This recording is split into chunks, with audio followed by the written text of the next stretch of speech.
আসসালামু আলাইকুম viewers, welcome to my channel. আমি কাউসারা নূপুর আজকে খুবই মজাদার একটা নাস্তার আইটেম নিয়ে এসেছি। যদি আপনার ঘরে আটা, সবজি এবং ডিম থাকে তাহলে খুবই মজা করে এই আইটেমটা তৈরি করতে পারবেন। আর প্রতিদিনের রুটি, সবজি এবং ডিম ভাজা যে খেতে হয় সেটার থেকে রেহাই পাবেন। বাচ্চাদের মজাদার একটা টিফিন আইটেম হিসেবেও কিন্তু এটা তৈরি করে দিতে পারবেন।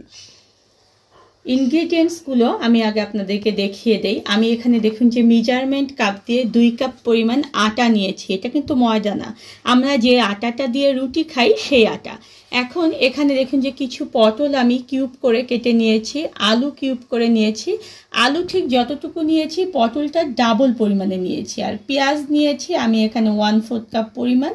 কাঁচামরিচ কুচি ব্যবহার করব, আর 2টো ডিম লাগবে আমার এখানে। এখন ফার্স্ট দেখুন যে এই আটাটাকে আমি আগে ডো তৈরি করব। আটার মধ্যে ফার্স্ট আমি 1/2 চা চামচ পরিমাণ লবণ দিয়ে দেব, আর 2 টেবিল চামচ পরিমাণ মেপে মেপে তেল দিয়ে দেব। খুব বেশি তেল কিন্তু দেখুন যে ব্যবহার করছি না। এখন এই শুকনো ইনগ্রিডিয়েন্টসগুলো আগে আমি একটু মেখে নেব। নর্মাল টেম্পারেচারের পানি আমি আস্তে আস্তে দেব এবং এটাকে ঠিক আমরা যেভাবে পরোটার ডো তৈরি করি ঠিক সেরকম একটা ডো তৈরি করব। 2 কাপ আটার জন্য আমি 1 কাপ পরিমাণ পানি নিয়েছিলাম, সেখান থেকে দেখুন যে আমার 1 টেবিল চামচের মতো পানি, পুরোপুরি 1 টেবিল চামচ পরিমাণ পানি বেঁচে গিয়েছে। এটা একটু সামান্য হয়তো কম বেশি হতে পারে, আপনাদের আটাটা যে আপনারা মাপবেন সেটার উপরে ডিপেন্ড করবে। কম বেশি যদি মাপতে হয় তাহলে পানিটাও একটু কম বেশি হবে। এখন এটাকে আমি 2 মিনিট ধরে একটু ভালো মতো মথে নেব।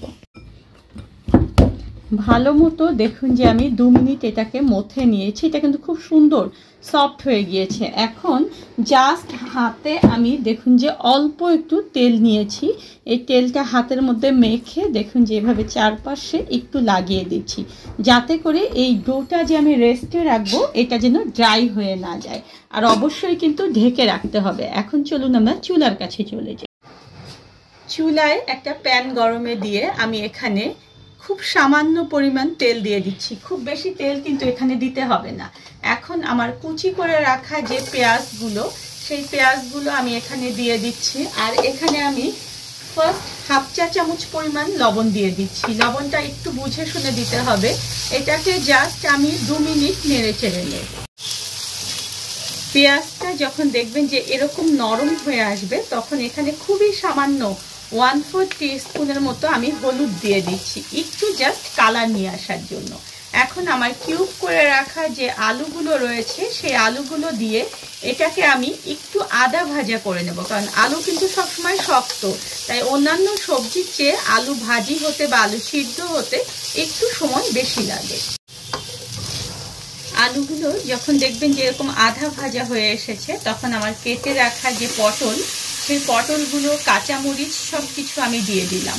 দেওয়ার পরে এটাকেও আমি এখন ভাজতে থাকবো যতক্ষণ পর্যন্ত না এটা মোটামুটি একটা সিদ্ধ হয়ে আসে।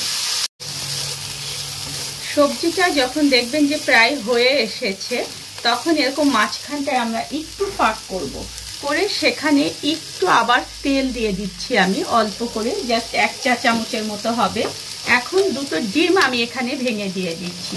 আপনারা যদি কেউ চান যে এই ডিমের বদলে এখানে চিকেন ব্যবহার করবেন সেটাও কিন্তু করতে পারবেন, বাচ্চারা সেটাও কিন্তু খুব পছন্দ করবে। আর এর মধ্যে আমি এই ডিমের মধ্যে একটু জিরের গুঁড়ো দিয়ে দিচ্ছি যাতে করে ডিমটা গন্ধ না হয়। আর ডিমের জন্য আমি ডিম অনুযায়ী একটু হালকা দেখুন যেখানে লবণ দিয়ে দিলাম। দিয়ে এই ডিমটাকে দেখুন যে এইভাবে করে পুরোটা আমি ভেঙে দিচ্ছি, কুসুম এবং সাদা একখানে করে নিচ্ছি। আর পুরো সবজিটা দিয়ে এটাকে আমি আবার 2 মিনিট ধরে একটু ভেজে নেব। জাস্ট 2 মিনিট দেখুন যে আমি এটাকে ভেজে নিয়েছি। খুব বেশি ভাজলে কিন্তু ডিম শক্ত হয়ে যায়। এখন এটাকে আমি চুলাটা বন্ধ করে দিয়ে ঠান্ডা হতে দিয়ে চলুন পরের স্টেপে চলে যাই। এখন আমার চ্যানেলে দেখবেন যে মোজারেলা চিজ কিভাবে তৈরি করতে হবে তার কিন্তু আমি ভিডিও দিয়ে দিয়েছি, ডেসক্রিপশন বক্সে আমি লিংক দিয়ে দেব। ঠিক সেই অনুযায়ী আপনারা ঘরেই কিন্তু মোজারেলা চিজটা তৈরি করতে পারবেন। আমি দেখুন যে গ্রেট করে নিচ্ছি মোজারেলা চিজ। আপনারা যদি এটা কেউ স্কিপ করতে চান সেক্ষেত্রে কিন্তু আপনারা করতে পারবেন। এখন ডোটা দেখুন যে আমার এত সুন্দর রেস্টে রাখার পর সফট হয়ে গিয়েছে। এটাকে এখন আমি ভাগ করে নেব। এটা আসলে আমরা ঠিক যতটুকু করে রুটি খাই তার চেয়ে একটু ডোটা বেশি নিতে হবে, কারণ এই রুটিটা কিন্তু একটু মোটা হবে। আমি যে 2 কাপ পরিমাণ আটা নিয়েছি সেখান থেকে আমার মনে হয় যে 7 থেকে 8টা বের হবে। আগে সবগুলো দেখুন যে এরকম গোল গোল করে নেব, তাহলে বেলতে দেখবেন যে অনেক সুবিধা হবে। একটু শুকনো আটা দেখুন যে ছড়িয়ে দিয়ে আমি এগুলোকে বেলে নেব। আর আগে কিন্তু আমরা সবগুলো রুটি বেলে নেব, তাহলে দেখবেন যে আমাদের কাজগুলো করতে অনেক সুবিধা হবে এবং কাজগুলো অনেক দ্রুত হবে। এভাবে উল্টিয়ে পাল্টিয়ে আপনারা রুটিটা বেলবেন। আর আমি কিন্তু বলেছি যে এই রুটিটা আমাদের নর্মাল রুটির চেয়ে একটু ছোট হবে এবং একটু মোটা হবে। দেখুন যে ঠিক এরকম হবে। এখন সবগুলো আমি ঠিক সেমভাবে বেলে নেব। সবগুলো রুটি বানিয়ে নেওয়ার পরে এখন একে একে এভাবে রুটিগুলো দিয়ে আমরা সবগুলো রুটি আগে সেঁকে নেব। রুটিগুলো কিন্তু একটু আমরা যে নর্মাল রুটি খাই সেরকম করে সেঁকার দরকার নেই, জাস্ট এপাশ আর ওপাশ একটু যেন সিদ্ধ হয় সেরকম করে আমরা আসলে রুটিটা যেভাবে ফ্রিজিং করে রাখি ঠিক সেইভাবে করে আমরা রুটিগুলোকে ভেজে নেব। সবগুলো রুটি বানিয়ে ভেজে নিয়ে আমি দেখুন যে এগুলোকে জাস্ট একটু ঠান্ডা হতে দেব। এর মধ্যে একটা ডিম দেখুন যে আমি জাস্ট এভাবে ভালো মতো ফেটে নেব। একটা রুটি দেখুন যেভাবে নিয়ে আমরা একটা ব্রাশ দিয়ে এটাতে কিন্তু ডিম ব্রাশ করে দেবো। আপনাদের যে ব্রাশ না থাকে তাহলে কিন্তু হাত দিয়েও এই কাজটা করতে পারবেন। আর অবশ্যই মনে রাখবেন রুটিটা যেন ঠান্ডা হয়। যদি ঠান্ডা না হয় রুটি তাহলে কিন্তু আমাদের এই যে বানাচ্ছি নাস্তাটা এটা কিন্তু রুটিটা ফেটে যাবে। এখন ঠিক মাছ বরাবর থেকে আমরা এখানে ভেজিটেবল যে রান্না করেছিলাম সেটা দিয়ে দেব। এটা কিন্তু আপনাদের ইচ্ছে মতো আপনারা দিতে পারবেন। এই ভেজিটেবলের মধ্যে আমি এখন 1 টেবিল চামচ পরিমাণ দেখুন যেভাবে ডিম দিয়ে দিচ্ছি। এটা বাইন্ডিংয়ের কাজ করবে, দেখেছেন। আর আমি যে চিজ রেখেছিলাম গ্রেট করে সেই চিজটা আমি এখানে দিয়ে দিচ্ছি। এটাও কিন্তু আপনারা আপনাদের পছন্দ মতো দিতে পারবেন। বাচ্চারা চিজ যেহেতু একটু বেশি পছন্দ করে তাই একটু বেশি করেই দেবেন। এখন অপর অংশটা দেখুন যেভাবে মুড়িয়ে দিয়ে হালকা একটু আমি এভাবে চেপে দিয়ে এটা তৈরি করে নিলাম। ঠিক এভাবে আমি সবগুলোই তৈরি করব। সবগুলো বানিয়ে নেওয়ার পরে চলুন আমরা ভাজতে চলে যাই। চুলায় প্যান গরম করে সেখানে আমি কিছুটা ভাজার জন্য তেল দিয়ে দিলাম। এটা কিন্তু খুব বেশি তেল দিতে হবে না, জাস্ট অল্প একটু তেল দিয়ে পুরো ফ্রাইং প্যানটা দেখুন যেভাবে ঘুরিয়ে দিতে হবে। আর চুলার তাপমাত্রা কিন্তু একেবারে মিডিয়াম লো থাকবে, খুব বেশি তাপমাত্রায় কিন্তু এটা ভাজা যাবে না। এখন আপনার ফ্রাইং প্যানে ঠিক কতগুলো আসবে সে অনুযায়ী আপনি এখানে দিয়ে দেবেন। দিয়ে এটাকে আমরা উল্টিয়ে পাল্টিয়ে একেবারে ব্রাউন করে ভেজে তুলব।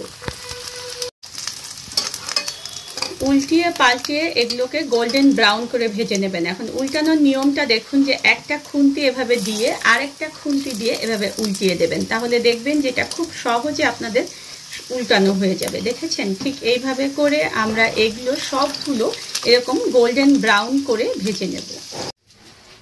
এত মজাদার একটা নাস্তার আইটেম শুধুমাত্র আমরা ঘরে থাকা সাধারণ যে উপকরণ সেগুলো দিয়েই তৈরি করে আমি দেখাচ্ছি যেটা আসলে কতটা পারফেক্ট। যেমন টিফিনে পছন্দ করবে তেমনি সকালের নাস্তা হিসেবে সবাই চেটে পুটে খাবে। ধন্যবাদ সবাইকে আমার সঙ্গে থাকার জন্য। আর আমার পরবর্তীতে আরও নতুন কোনো ভিডিও পেতে হলে প্লিজ আমার চ্যানেলটা